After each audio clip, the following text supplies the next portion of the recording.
Good day, Kabibal, and welcome to our Learn at Home series. For the discussion this evening, our topic would be on 2020 Learning Trend, honing students' reading, writing, and research skills in the new now. Before we begin, take note of the following reminders.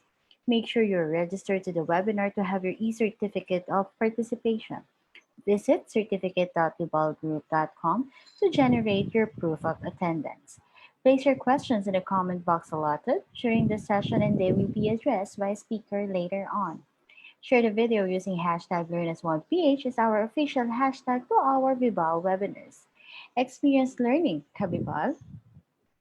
And now to proceed with our webinar this evening, it is my pleasure to introduce to you our distinguished speaker for today.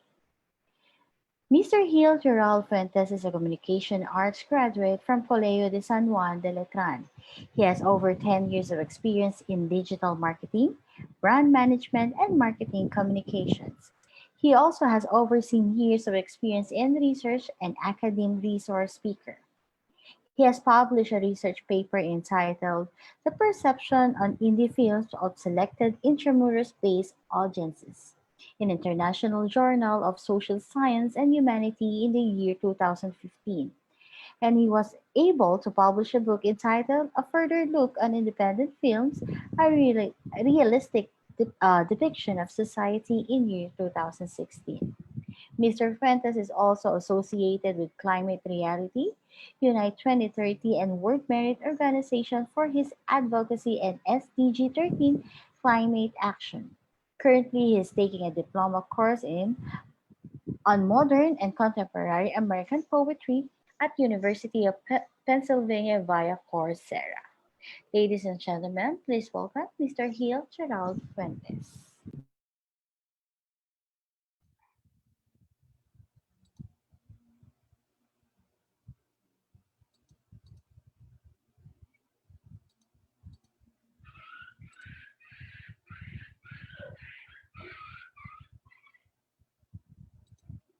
Good evening, everyone, and thank you, Vibal, for inviting me for this session. So let me just quickly share my screen.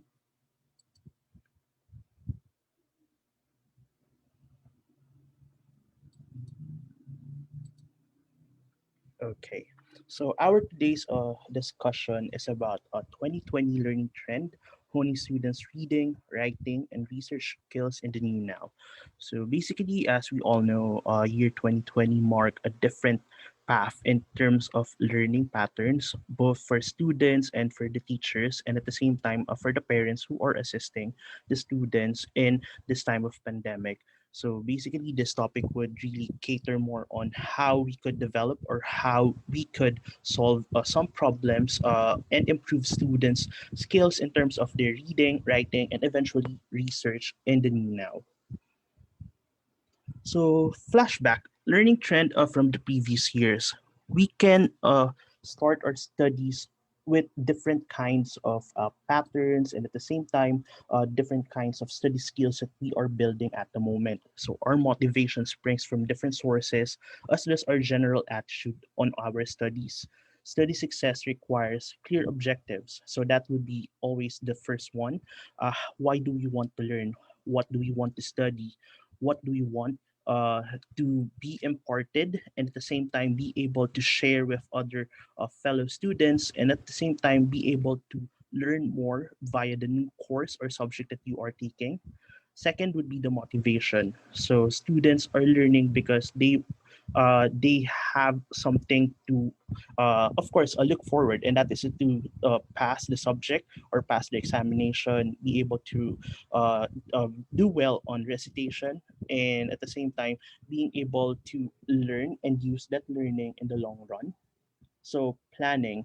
So a successful study requires for you to be able to plan well on what time you would be studying, what time is best for you to learn or memorize. So some people, maybe it is in the morning, at night, or in the afternoon. So it depends. So you need to plan that out, especially we have multiple subjects, especially for the students. Then, of course, the most important is to have self discipline and self confidence when it when it comes to learning. It is because when you don't have the discipline or the confidence that you would be learning something new, and in the times that you would be needing to learn specifically for a certain subject, it would be, of course, have an effect on your grades, and at the same time you won't be learning real well, or it won't have a lasting factor on you. And once you have mastered everything, like you have the clear objectives, you are motivated, you plan well, and you have the discipline and the confidence to learn, of course, you would be building a good study habit and a positive attitude, which wraps up everything, and being able to do well, learn well, and at the same time, being able to master different lessons on your different subjects that you are taking. So this is the current situation on how this is the previous situation rather on how students are learning previously, specifically on the classroom setup. But 2020 happened, as they say, so it is the time we're in.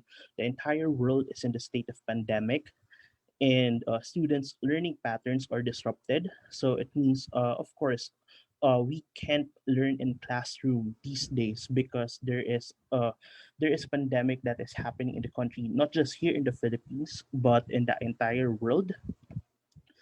Teachers and parents alike are facing new problems because we haven't done in a long time doing classes outside classroom.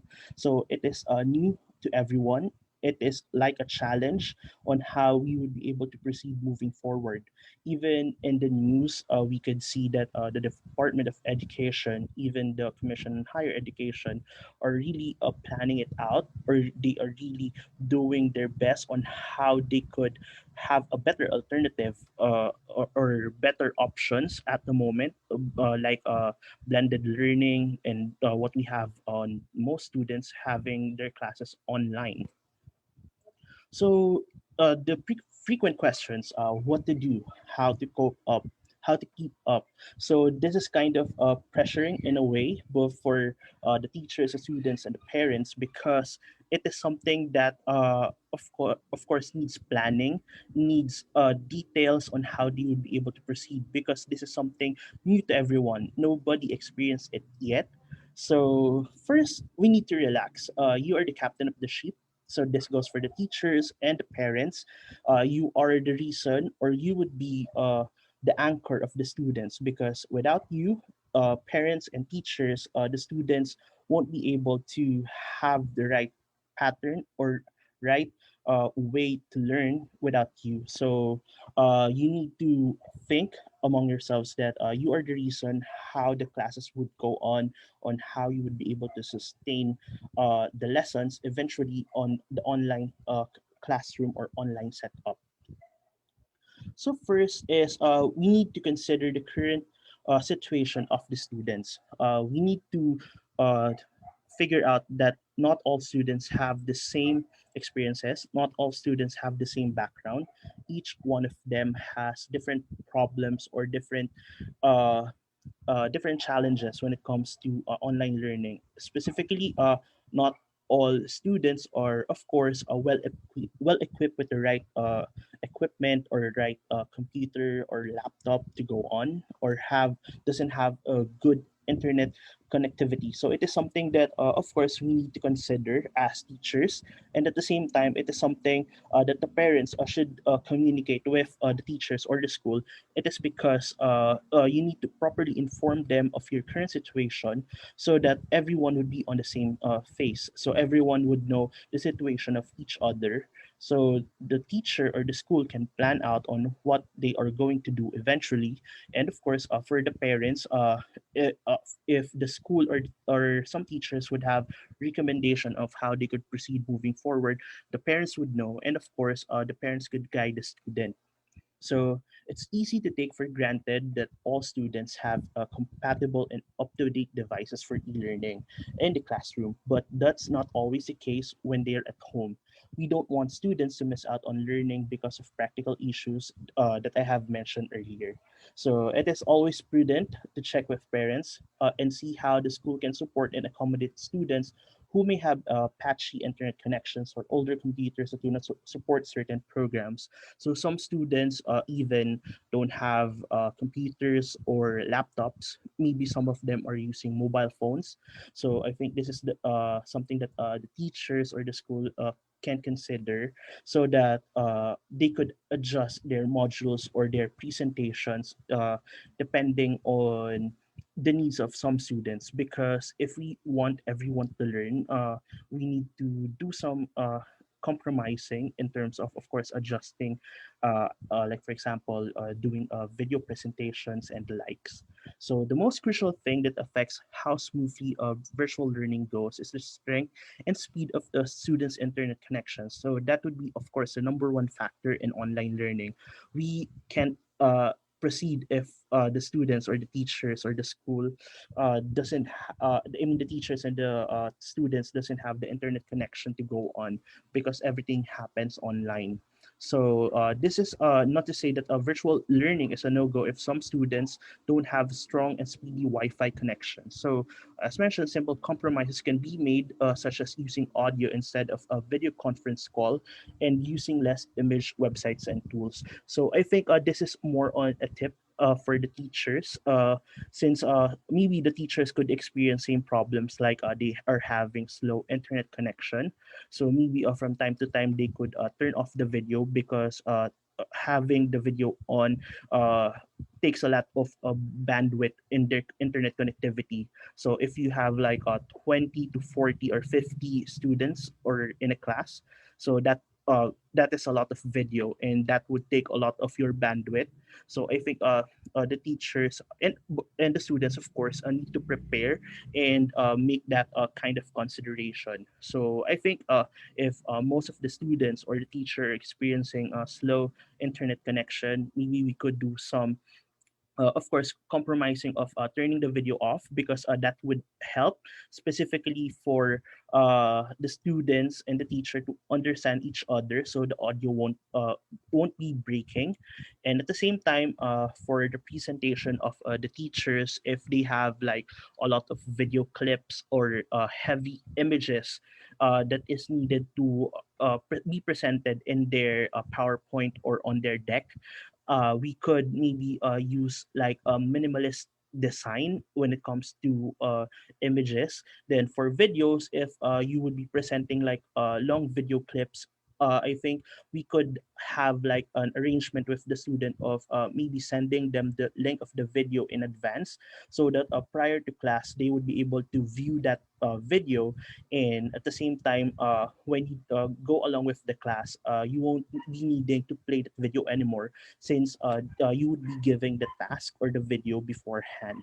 So I think that is the kind of uh, problem or challenge that most of the teachers and students will be facing, or is facing currently, since as we all know, the Philippines doesn't have really good connections like our neighboring countries in Southeast Asia.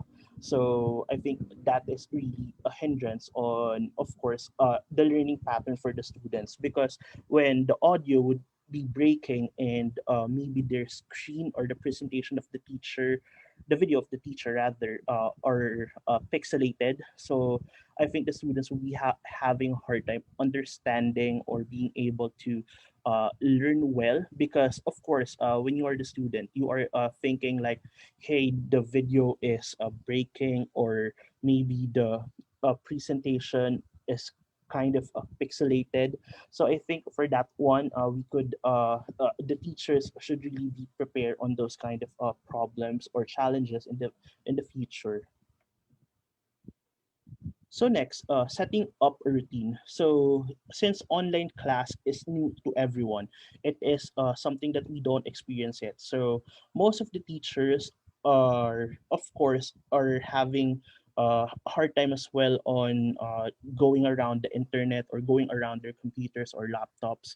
So I think for the students, we should really be patient with them, because as you guys go along, your teachers are learning too, and give them like of course some ample time to really master the hardware or the computer or laptop that they are using. So at the same time, when we do set up a routine, we should consider more on how the students can benefit from a solid routine. So, of course, we should know that the beginnings are always the hardest. So, some tasks or some learnings would really take a while or take some time uh, you before the students and the teachers could really like go along with it and like be able to master what is currently happening. So first, having a solid routine inside the classroom, it is true as well for online learning. So assign like a reading, writing, research materials in advance, but don't overdo it. So I think this is something that, of course, most of the teachers would be doing in the future, like giving tasks to the students. So I think what would be the key here is like to face it, like be able to get some time on how you would be able to distribute it. Maybe set a day like for example, on Mondays you would be giving written assignment. On Tuesday, maybe reading assignment. So stuff like that. I think we need to really build that kind of a routine to the students so that they could go along and be able to, of course, move forward. Because when the students is having a pattern in mind, a learning pattern for them, it would be a lot easier for them eventually to have like a good learning experience, and at the same time be able to uh, keep up with the phase, especially this is an online learning. So most of the students maybe they would have a hard time, especially for the younger kids who are in the primary level. So they are not used to this kind of setup. So most of them are might be get distracted from time to time. So I think this is the kind of thing that we should consider. And at the same time, we need to set out a clear timetable for assignment deadlines, video conference lessons, and group activities, and make sure that it is clearly disseminated to all students. So I think when you do build a routine of your own in the class, having the students to understand or comprehend what is being asked of them, that would be the next challenge for the teacher. So because when you are in a classroom setup, you could really easily see maybe on the body language or their facial expression.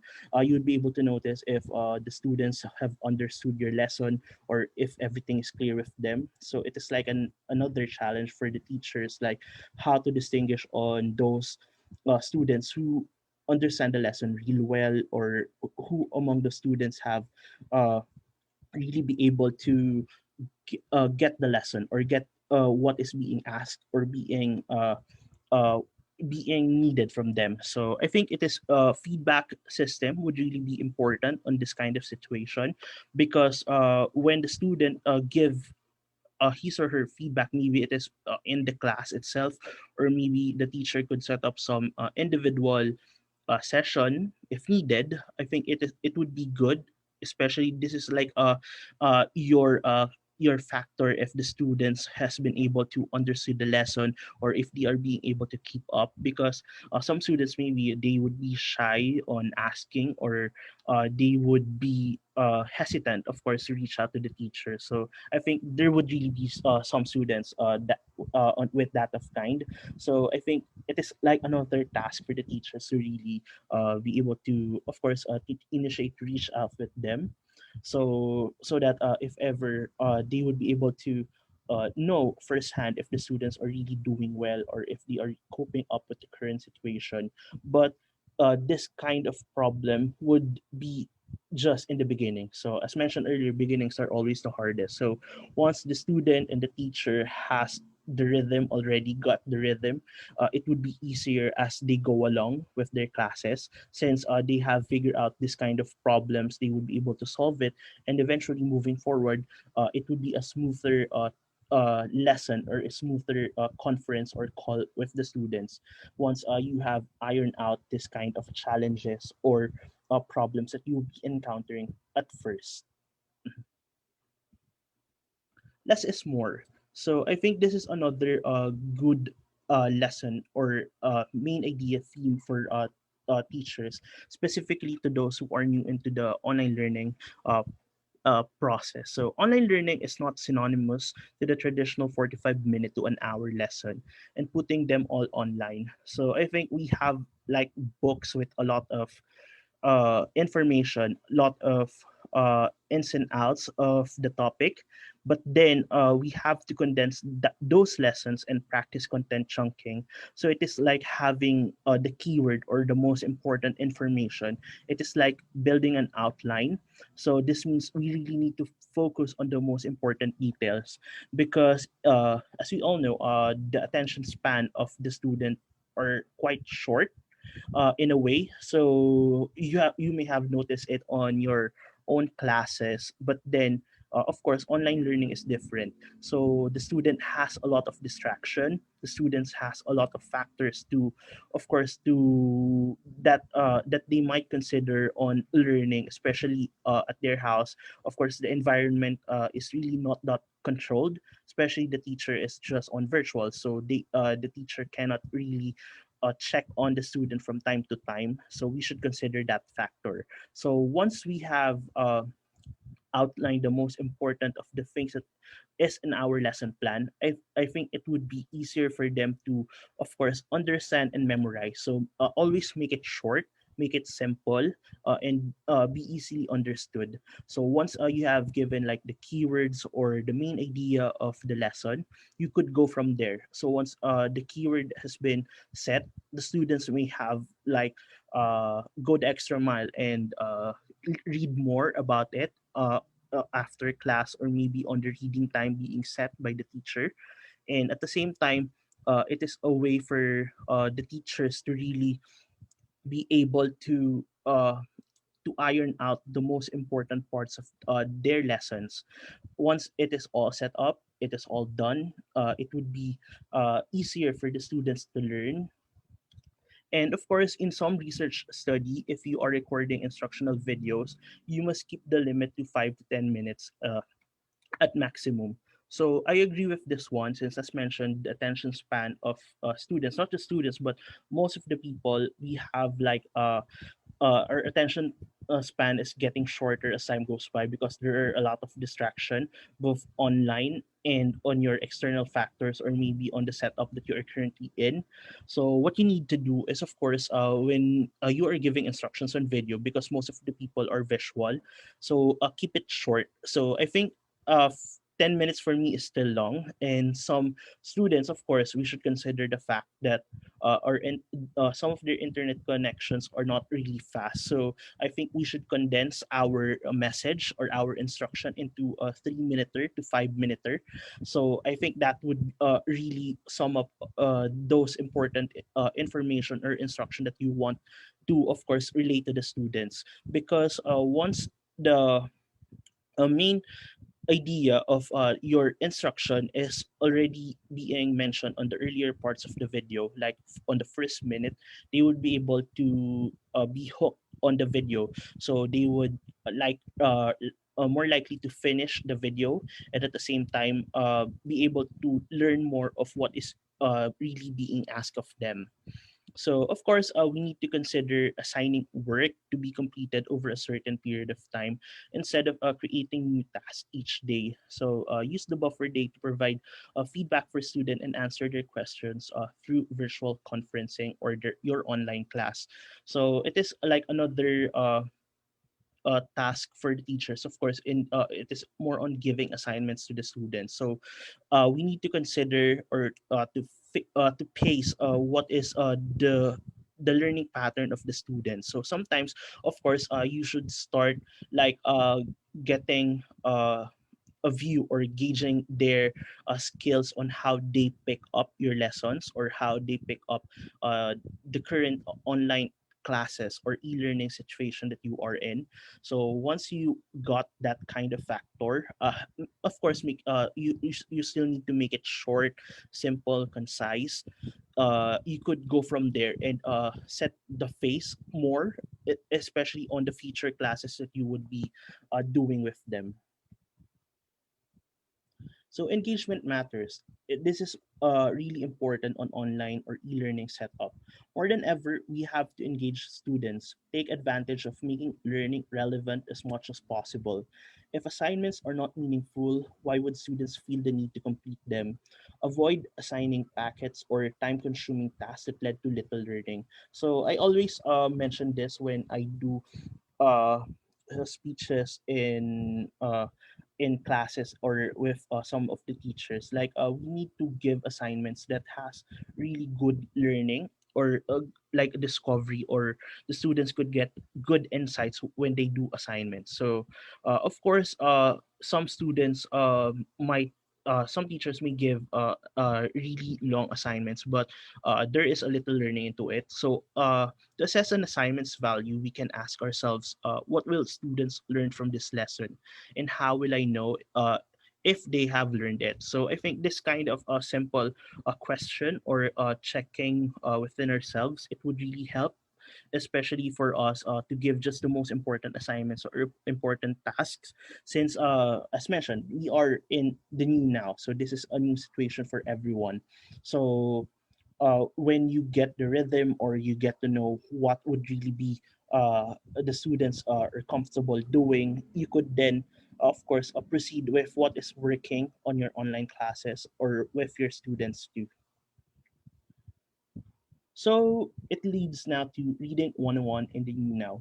So basically, our reading is really uh, like a really good way for the students to do in these times of online class, because uh reading would help them, because it is like a self study into them. Like it is a good way for them to learn more while they are at home, and at the same time we should give them really good chapters or good lessons or good text for them to read, uh especially this kind of selections or reading materials that we would be giving to them.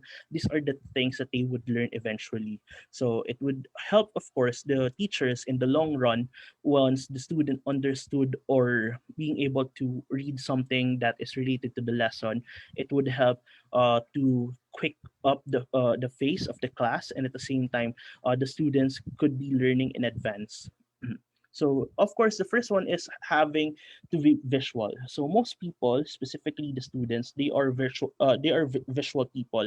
So most of them, they are learning when they see images or they see videos. So these are the kind of learning that works for most of the students. So good readers construct mental images as they read the text by using prior knowledge and background experiences. Readers connect the author's writing with a personal picture. Through guided visualization, students learn how to create mental pictures as they read. Actually, it would go for everyone when we read. If the book or the selection or the lesson that we are reading has like an accompanied image or an image attached to it, it would be easier for us to learn or visualize. Okay, this is the author is talking about. Okay, this is the teacher is talking about. So it is a really good way for the students to learn, specifically the visuals or the images or the videos. It is like a lead on factor for them to really understood what is going on into the text or into the uh, lessons that the teachers has been assigned to them. So it is like a good way for them to really learn on what is being asked of certain lesson or certain topic that is being assigned to them.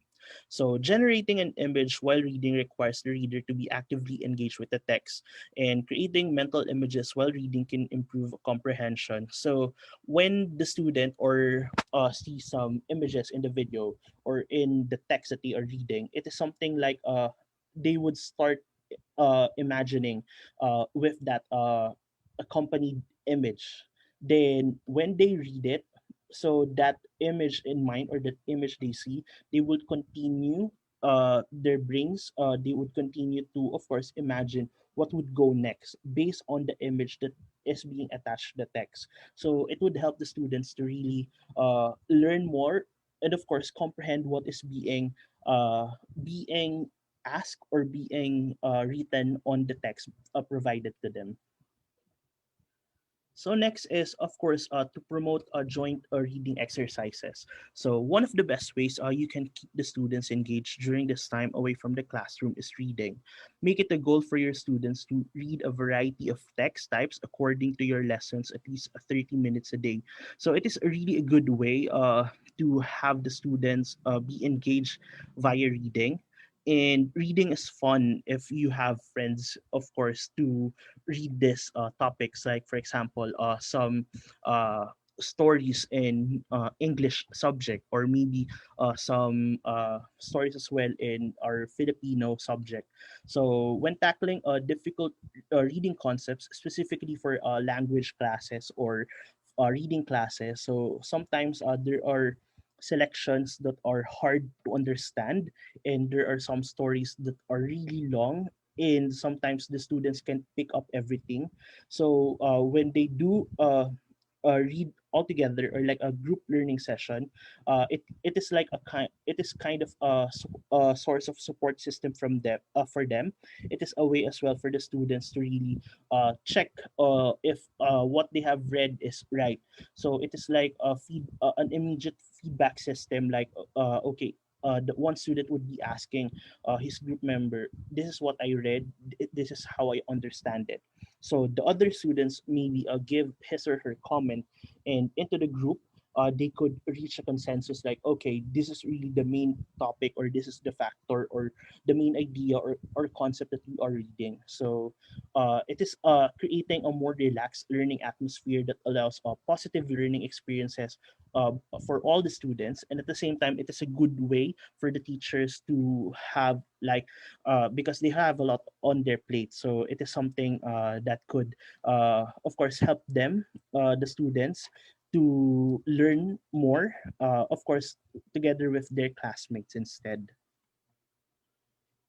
So have students write about the text they read. So as we all know, reading and writing, these are together. So when you do read, you write. So when you write, you read. So this two skills would always go hand in hand. So some, of course, of some studies that we have, that like writing is the most efficient way for the student to check if they have learned or comprehend well with what is being asked on the selection.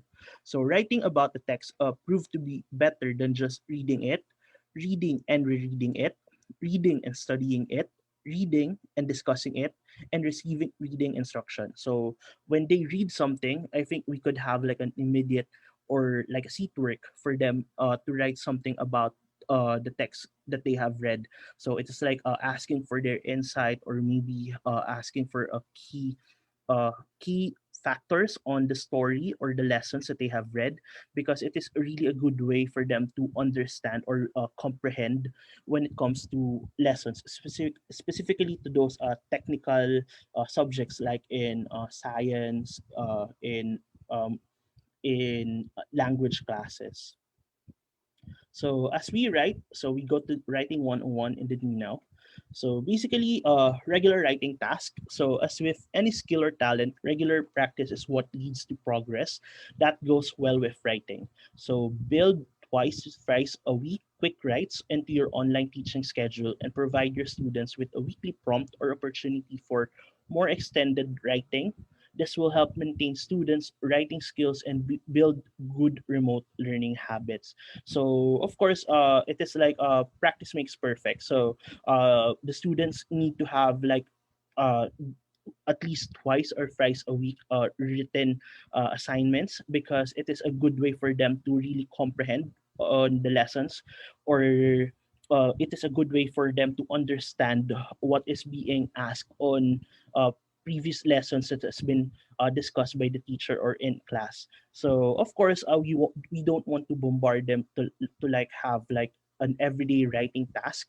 So I think we just need to schedule it, like maybe we could have it twice a week as a startup. Then if it is good, we could adjust it based on the productivity, or if we could gauge the students learning if it is really working. So you could just adjust it to once a week, twice, thrice, depending on, of course, the rhythm of the students, if they are really learning on this kind of setup that you are building.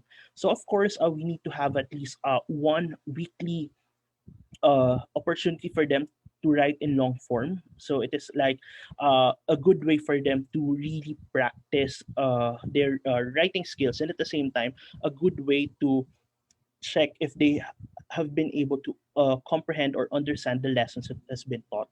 So this is another tip is to encourage the students to do journaling. So it is like of course keeping a diary with them. So it is a good way for them just to write whatever they want. It is not necessarily like for them to do it on a day-to-day basis. We should let them do it on their own pace, and it is a good way for, of course, the teachers and the students like that.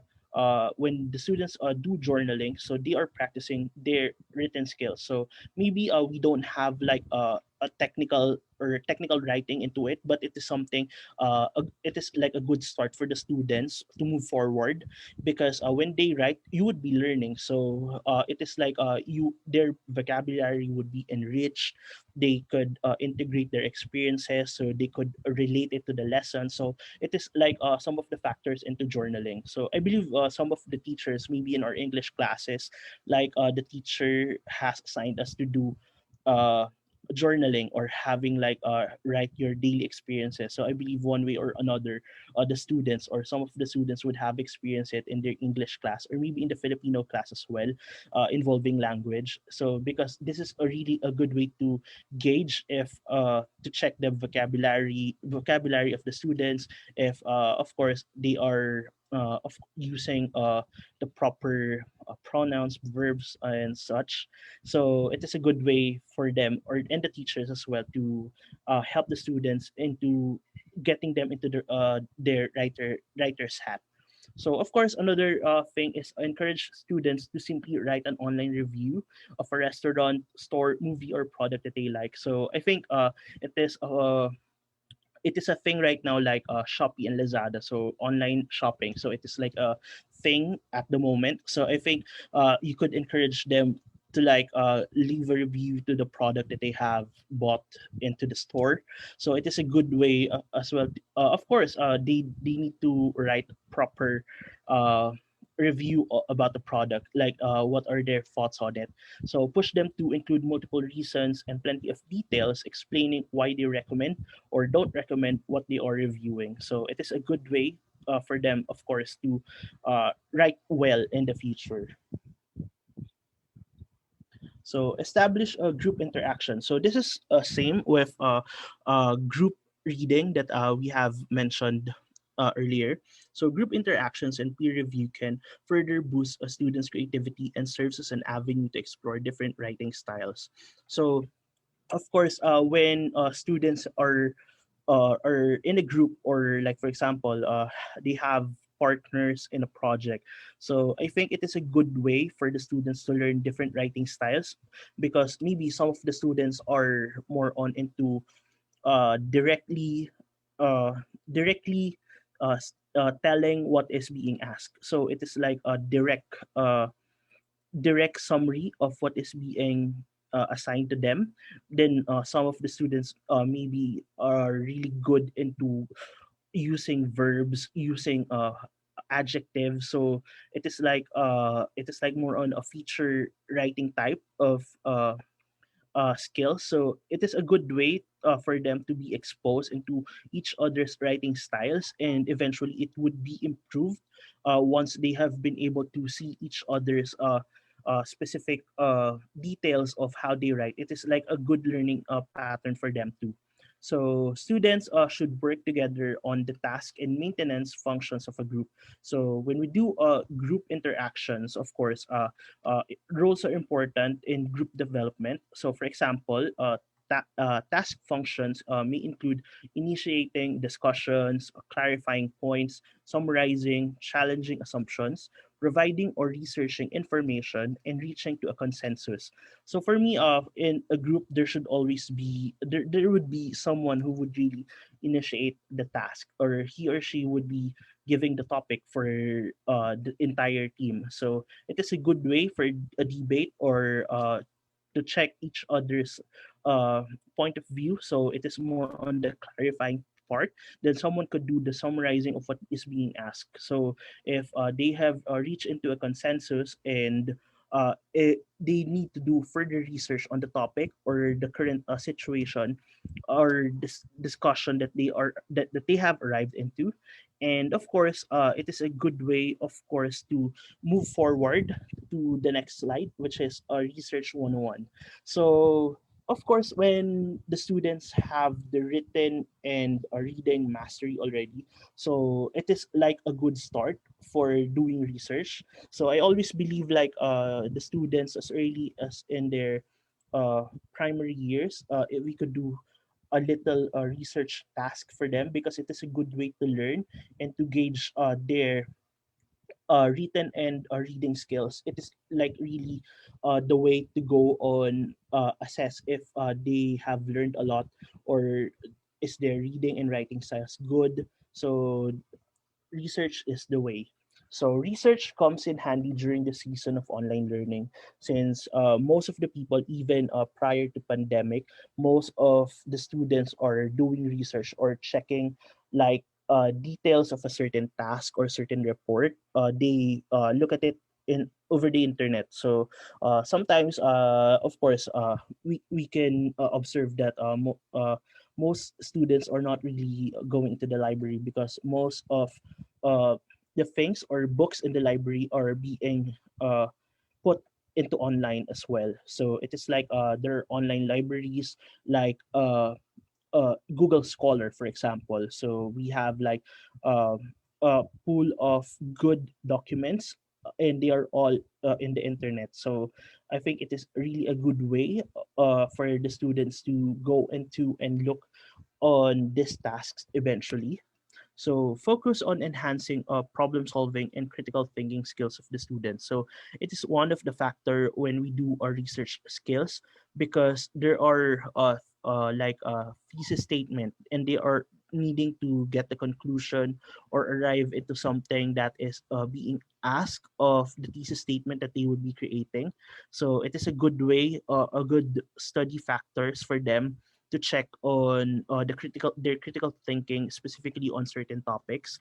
So of course, since most are really new to research, so at first, we just need to give them topics that they would enjoy doing while instilling research skills and strategy.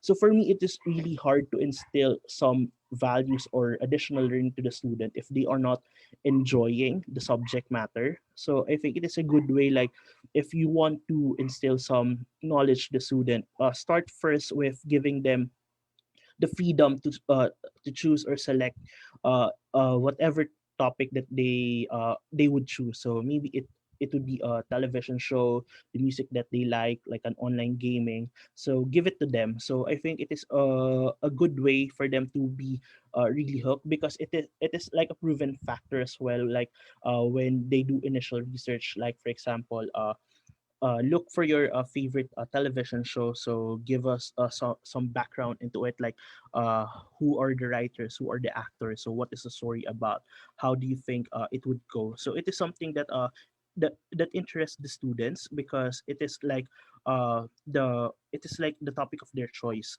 So it is a good way, of course, to give them like the outline or the skeletal of the research skills and strategy that is being needed or being asked. And at the same time, you would see it would really have a good effect, like a fast learning process for the student, because they are doing something that they like, doing something that interests them. So of course, design assignments that allow room for varied interpretations. Different types of problems might focus on categorizing, planning, taking multiple perspectives, or forming solutions. So this is more on research skills that they would be learning as they go along. So I have list down as well some six basic steps to a successful research. So I think it is a good way to instill it to the students as early, of course, in the times of pandemic, because this is like an online or e-learning setup. So most of them like would have the free time to really just navigate over the internet, search whatever they want on Google. So I think this would go from a simple assignment or a project or like a research or topic that they need to discuss in a school setup. So it is something that would come in handy eventually.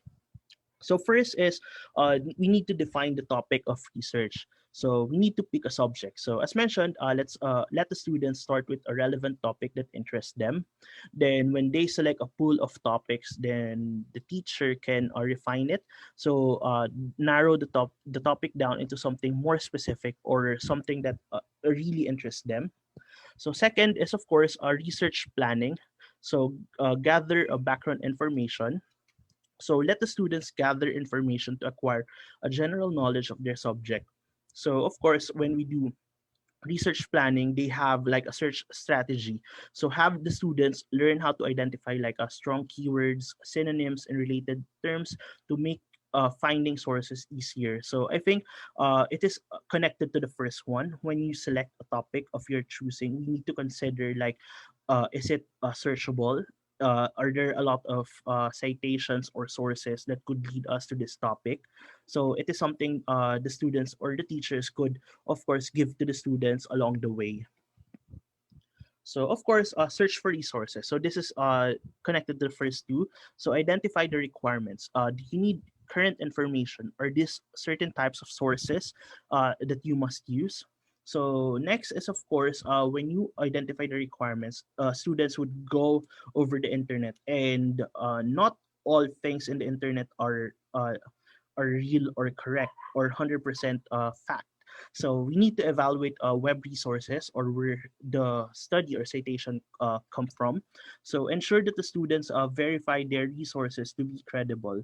So I think one of the easiest factor is to check if the website uh, is real, or if the information is real. Is like for example, is it a company that has been able to do this research, or is it like a certain topic or a certain member of the family, like for example that you are researching. So you could really check it easily, like when you view on your navigator bar. So you could see like an https. So it is like a secured website. So most of https website, it is something that you could really assure or factor in that this information are accurate, or it is like a fact. So of course we need to cross check still, because of course some of information might still be wrong.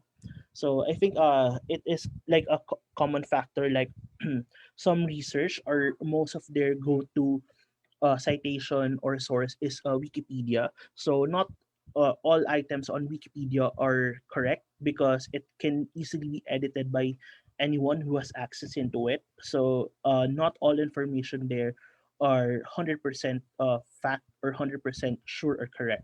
So I think we could have it instilled to the students as early as now, because as we could see that most of the students, or maybe some people are still using Wikipedia a source of their, of course, their information.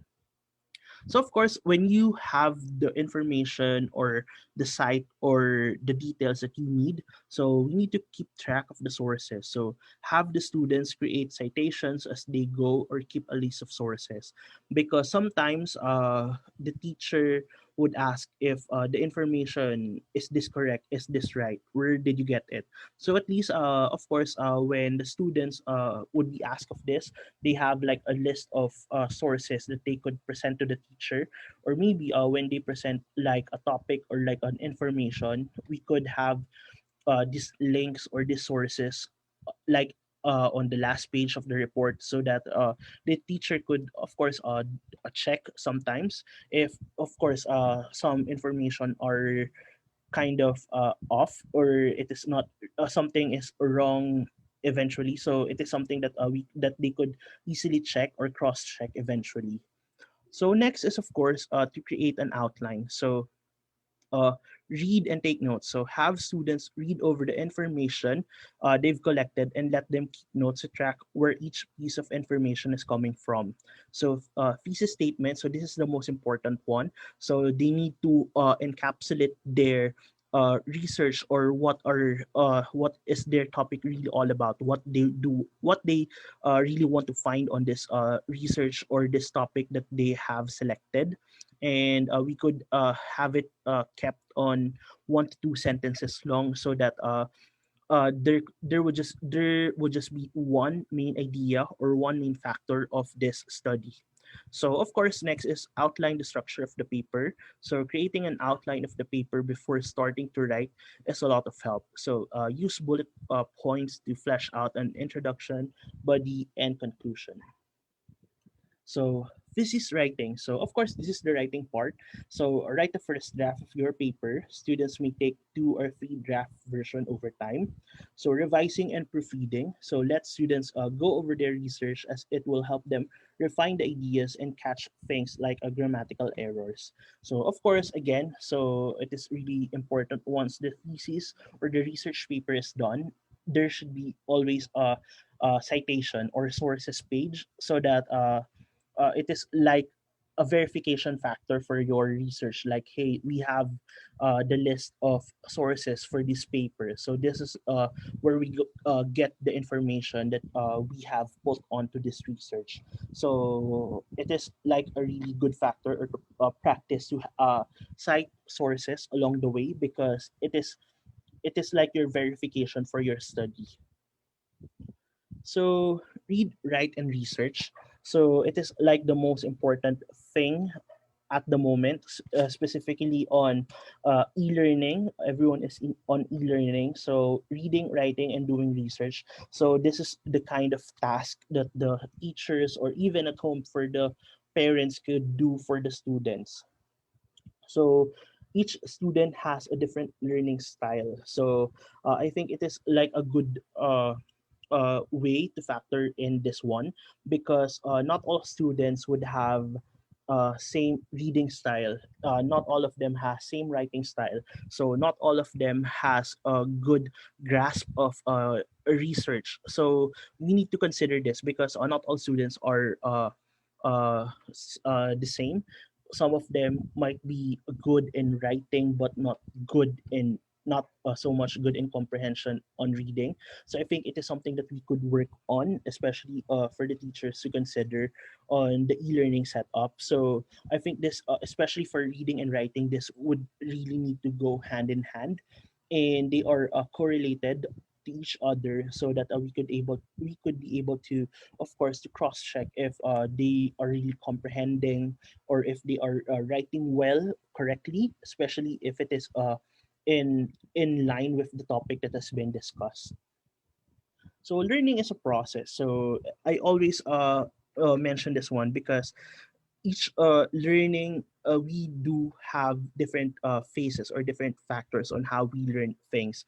So of course, as mentioned earlier, some people are really visual, but some are more on auditory, or something like that. So we should consider, like, most students have different ways of coping up in the times of pandemic. So this goes as well for the teachers, because they have different teaching styles, or different ways on how they may check what is effective for the students, or where the student would be learning. So I think the key here is being flexible, since we are really on the e-learning setup at the moment. So being flexible and be able to adjust, it is really the key, because it is something new for everyone, and we need to really check on our selves if it is really a good way for us to learn this thing via, like, for example, reading a lot, or writing a lot, or watching a lot of video. So things like that we need to consider. It is like we are in the phase of experimentation, so we need to check what is working, what is not. then we can drop what is not working and proceed with what is working, and of course develop that strategy and be able to, of course, go forward or proceed from there. So learning materials for students. So I think it is a good way as well for the students to have like an advanced learning. So it is a good thing that learning materials such as Vibal's learn at home kits are handy and useful in times that we are in right now. So as mentioned, learn at home kit is a free online starter kit that contains printable supplements, activity sheets, test booklets, good for 10 weeks of budgeted learning aligned to the curriculum. So parents can easily track and guide the students' learning pace. Especially, it is like a training manual, so the students could really have a check on how they could learn well on their own time and on their own ways as well. So it is important for schools and parents to continue providing structured learning to students despite the quarantine, and using the right online educational materials that provide a parent's guide such as Learn at Home Kit. It is critical, especially in the new structure of learning that we are in right now. It is the parents who are more involved in student learning. So this one is actually the most important part. It covers key curricular areas, learning competencies aligned with DepEd's K to 12 curriculum. So the parents would really be at ease. Like it is something that is aligned with what the DepEd has been mandated from them. So it is something that is a good factor for them to consider.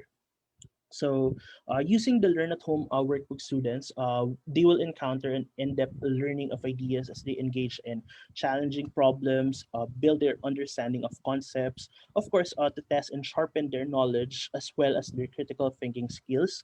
Then connect learning to everyday experiences, deepen the knowledge that they acquired in everyday lesson, and enrich themselves as they work on challenging activities by doing the exercise that is in, of course, the test sheet as well. So there, the learn at home kits. And thank you. Thank you so much, sir. Now we will proceed with our question and answer po. The first one is from Miss Janice Stanislao. What are the ways po kaya that we can do to improve or develop our students' writing skills in modular learning and distance learning po? I'm sorry, the line was breaking. Sorry po again. What are the ways that we can do po kaya to improve or develop our students' writing skills in modular and distance learning po?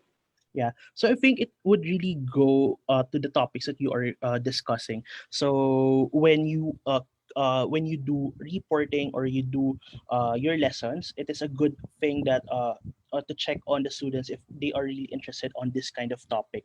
So I think it is a good way to check on the lesson, or what is the key main idea of a certain topic that you are discussing. Then you could proceed from there. So you could provide them like some short narratives or some short writing styles that they could pattern on. Especially some students, they are kind of visual, like they need to see some examples. So maybe you could do or share some sample works for them, because when they check on, like for example, you could give a different topic, then they could work a different topic, then there is a sample, a script, or a sample, a written material for that one. So they could that could serve as a guide for them, since it would be easier for the students, of course, to check it, and it serves as a guide for them when they do their own writing on the topic that has been given. So it is a good way as well to do some video recording of key instructions of what is being asked, because most of the people would check it from time to time, because sometimes when you assign some assignment or some report, some may forget it, or it is a good way that they have some sort of reference in the future. Thank you so much, sir. And the next one is from Mr. Ferdinand Ahuero. How can we easily identify po kaya if the students are the one who made the research or the writing activity that we gave them? Yeah. especially now that we are on online or distance learning po. Mhm. Yeah. So this is one of the main topics that we have earlier. So since we have like twice or thrice write up. So these are quick write ups. So when you do quick write up, so of course they need to submit it, of course within that span of time. So I think from there you could review on how they are, how is their written skills, or how or what is their style into writing. So I think when you do like 2 to 3 weeks or even a month of doing or checking their short write-ups on a certain topic, you would get the flow of how they write. So when you do a long form assignment or projects in the future, so of course you could easily of course distinguish, okay, so this is still same on the flow or how the student writes. So you have an idea of how he or she is working, especially you have like a month. Actually a month is really a good thing, like you could establish or have the familiarity of how the student writes. Thank you, sir. That's all the questions that we have for now. Do you have Mm. any last reminders for our viewers? Yeah, so I think I would just really want to commend all the teachers, because I know it is not an easy phase that you guys are in right now. So it is really a big salute to everyone, to all the teachers out there, because you are doing your best to, of course, to have the students to learn well despite the current situation. So I think it is, we could just take it as a learning curve for everyone that would make us better eventually.